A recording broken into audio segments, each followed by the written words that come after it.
Hello అండి అందరికీ ఈరోజు నేను ఆదివాసీ హెయిర్ ఆయిల్ని తయారు చేశానండి.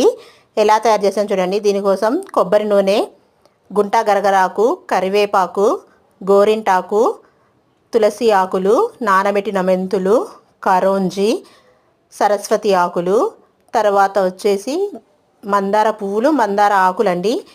మంచిగా ముదిరిన కళ్ళమంద మట్ట తీసుకొని దాన్ని పీసెస్గా కట్ చేసుకోవాలి. స్టవ్ మీద ఒక గిన్నె పెట్టేసుకొని మనం తెచ్చుకున్న ఆయిల్ అంతా అందులో పోసేసి ఈ ఇంగ్రీడియంట్స్ అన్నీ అందులో వేసి బాగా మరిగించాలండి. అవి బాగా మరిగి హాఫ్ కేజీ ఆయిల్ పావు కేజీ అయ్యేంత వరకు మరిగించాలి. అలా మరిగి ఆయిల్ అంతా బ్లాక్ కలర్లోకి వచ్చేయాలండి.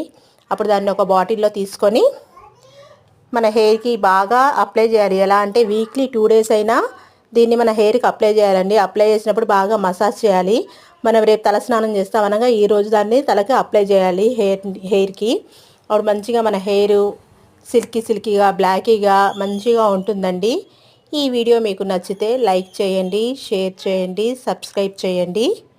Bye bye. ఒకసారి ట్రై చేయండి, ఎలా ఉందో కామెంట్ చేయండి.